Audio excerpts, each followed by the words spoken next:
Hey yo tout le monde, c'est Lamborg, on se retrouve pour une nouvelle review animée, cette fois-ci c'est sur After the End, l'épisode 7. Juste avant de commencer cet épisode, comme d'habitude, le traditionnel, si vous avez aimé les précédents, mettez un pouce bleu, dans le cas mettez un pouce rouge, dans le cas contraire mettez un pouce rouge. Si vous voulez dire quelque chose, que ce soit sur l'épisode, sur la série ou autre, vous pouvez toujours laisser un commentaire, bien évidemment. Si vous n'êtes pas encore abonné à la chaîne, je vous conseille de vous abonner à la chaîne en mettant la cloche auto pour ne manquer aucune vidéo. Et d'aller voir la description, tout y est, pour mon serveur Discord, mes réseaux sociaux, TikTok et la chaîne principale de gaming avec Assassin's Creed qui continue toujours et encore. Ceci étant dit, on va pouvoir passer donc du coup à la review en tant que telle. Normalement, comme d'habitude, elle devrait pas durer trop longtemps. Voilà, enfin là c'est plus en théorie qu'autre chose. Le début de ce 7ème épisode commence par Tess, Arthur et qui regarde les parents de Tess partis pour une réunion extrêmement importante, sans qu'on sache vraiment pourquoi du comment. À part ça, il y aura des entraînements,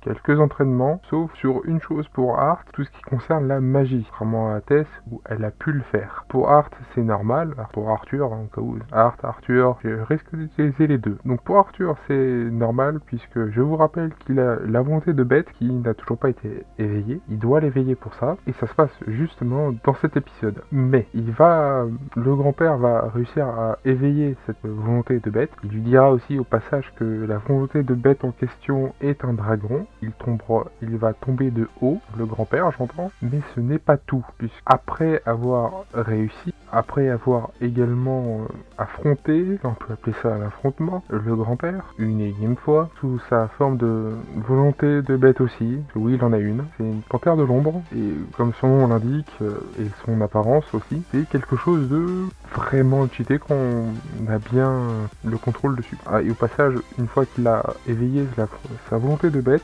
Tess et son grand-père volera à quelques mètres derrière. Lui va s'évanouir, tout simplement. Donc Arthur, j'entends. Il y aura une marque sous son œil gauche, et il va s'évanouir, et c'est de là que la conversation sur la volonté de bête qui est un dragon va avoir lieu. Mais, oui, il y a encore un mais. Dans la nuit, il se peut que cette espèce de caillou qu'on savait pas ce que c'était puisse se éclore, parce que c'était un œuf de dragon, pas besoin de préciser de qui l'œuf vient, et c'est là que je vais un peu gueuler. Alors, une petite chose toute mignonne, étant un bébé dragon éclos de l'œuf. Jusqu'à là, il y a à peu près tout est normal. Mais, le gros mais est que, normalement, dans le manhwa, elle parle. Enfin, elle parle. Quand je dis qu'elle parle, elle peut communiquer avec Arthur par télépathie, via la marque qu'elle va faire du coup sur son bras. C'est à partir de là qu'ils vont pouvoir tous les deux communiquer. Et c'est là que l'animé a complètement loupé ce passage. Je dis pas qu'il est important, mais pour leur relation à tous les deux, oui ça l'est. Puisque au début,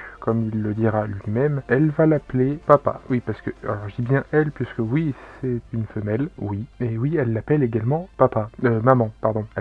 Au début, elle va l'appeler maman. Il va lui dire plus d'une fois, si je me rappelle bien, de l'appeler papa. Va savoir pourquoi. Arthur va lui donner un nom, parce que et toi, ça sera pas forcément super bien tout le temps. Et le nom, ça sera Sylvie. En rapport avec sa mère, bien sûr. Mère biologique, j'entends. Gardez cette info en tête pour plus tard, ça peut être utile. Et quand je dis plus tard, c'est plus tard dans la série. Alors je vous invite également à lire le manhwa, au pire des cas, parce que autant je peux faire l'impasse sur l'animation qui est pas folle. Je peux faire l'impasse sur le rythme qui est vraiment catastrophique, même si j'ai trouvé un peu moins long l'épisode par rapport aux autres. Mais ouais non, là-dessus non, je peux pas faire l'impasse pas là-dessus, parce que à part faire ses cris tout mignons, c'est bien, mais en soi elle parle. Enfin quand je dis qu'elle parle, même si c'est pas avec sa voix, même pas dans le manhwa, on peut lire ce qu'elle dit. À partir de là, je pense qu'ils auraient pu faire quand même un effort. Si c'est pour nous donner ce genre de choses, arrêtez d'en faire. Arrêtez de faire des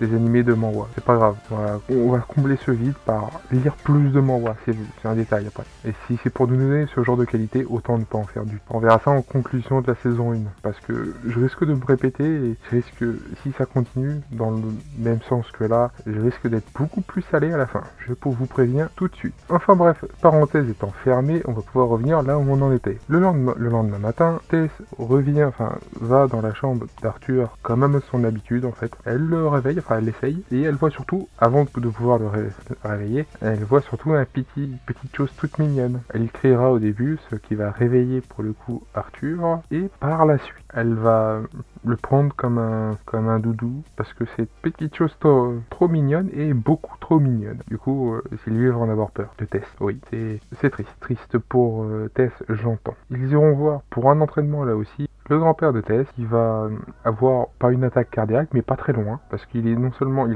une volonté de bête, mais qui est pas forcément commun, et plus il est aussi dompteur. Oui, comptez tout le reste, bien sûr, mais on verra ça plus tard. Donc l'entraînement repris et continue pour eux, de manière différente pour les deux, j'en conviendrai. Ah, alors, chose importante, normalement, il aurait dû rester 2 ans de plus, il va finalement rester que 4 mois, parce que avec les différents pays, les 3 pays, que ce soit des humains, des nains et des elfes, avec les parents qu'on a vu au début partir, ils ont fini par revenir et surtout faire un accord. Les 3 pays ont fait globalement un accord pour des échanges culturels, et pour que les jeunes des 3 pays puissent se rencontrer dans des écoles, habituel quoi. Mais bon, ça ne va pas forcément faire super plaisir à Tess, mais ça j'ai pas vraiment besoin de le préciser plus que ça.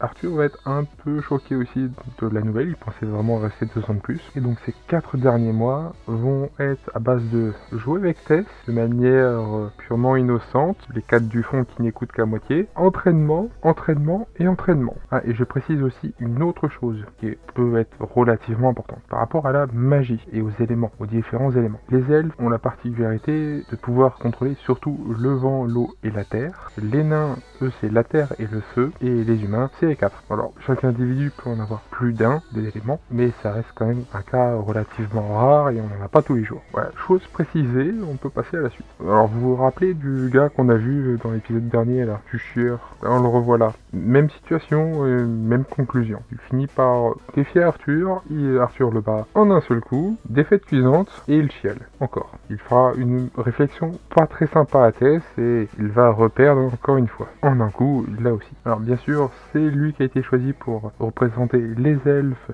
et donc du coup partir dans un autre pays, dans le pays des humains. Voilà, oui, il est considéré comme un ambassadeur. Oui, c'est pas forcément le meilleur choix, mais bref, passons. Une fois que tout ceci étant fait, il va pouvoir donc partir. Il y a quelques jours qui se passent. Tess et Arthur vont passer une nuit sous les étoiles pour elle piquer du nez, déjà pour commencer, et à discuter de tout et de rien. Je vais pas m'étaler là-dessus, bien sûr. Et étant donné que c'est surtout la dernière chose qu'on voit d'eux ensemble, puisque la scène d'après, c'est globalement Arthur qui doit partir, puisque ça y est, c'est l'heure, les 4 mois ont passé, et on arrive à la fin, tout simplement, la fin du voyage pour lui, surtout le commencement d'un autre, le commencement de revoir ses parents. Alors là aussi, de mémoire, alors ceux qui ont lu cette partie-là assez récemment, vous allez pouvoir le dire en commentaire, mais de mémoire, le gars qu'on voit, donc toujours le chieur, le même, ça n'a pas changé. Puisque Arthur a pris le même carrosse et du coup le même chemin pour pouvoir partir. Normalement, une fois qu'il descend, ils sont censés se parler les deux à ce moment-là. Enfin, on est censé surtout le voir rentrer dans le carrosse. Il y a des parties qui manquent, c'est autant ils peuvent couper à des parties où il ne faudrait pas et autant ils laissent tout et ça dure 4 ans.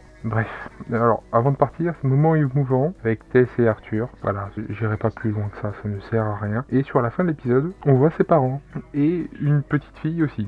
Mais qui est-elle? Si vous avez suivi les derniers épisodes, vous devriez comprendre. Dans le cas contraire, je suis triste pour vous. Et l'épisode se termine là-dessus. Je n'irai pas plus loin, j'ai bien assez parlé. Vous avez déjà compris que je suis plutôt mitigé sur cet épisode, va savoir pourquoi. Et étant donné que j'ai pas envie de faire durer cet épisode plus longtemps que ça, je vous invite à mettre un pouce bleu si vous avez aimé cette vidéo, cet épisode. Si vous avez pas aimé, mettez un pouce rouge. Je comprendrai pourquoi. Si vous avez quelque chose à dire, que ce soit sur la review, sur l'épisode en question, vous pouvez toujours mettre ça par commentaire ou autre chose, bien sûr. Je sais de quoi ça pourrait bien parler si vous mettez les commentaires. Et vous abonner à la chaîne si ce n'est pas encore fait, en mettant la cloche sur toute pour ne manquer aucune vidéo, et d'aller voir la description, tout y est comme d'habitude, avec mon serveur Discord, mes réseaux sociaux, TikTok et la chaîne principale des gaming avec Assassin's Creed Shadows qui continue, bien sûr. Sur ce, c'était Lamborg, à une prochaine vidéo, à plus tout le monde, bye bye.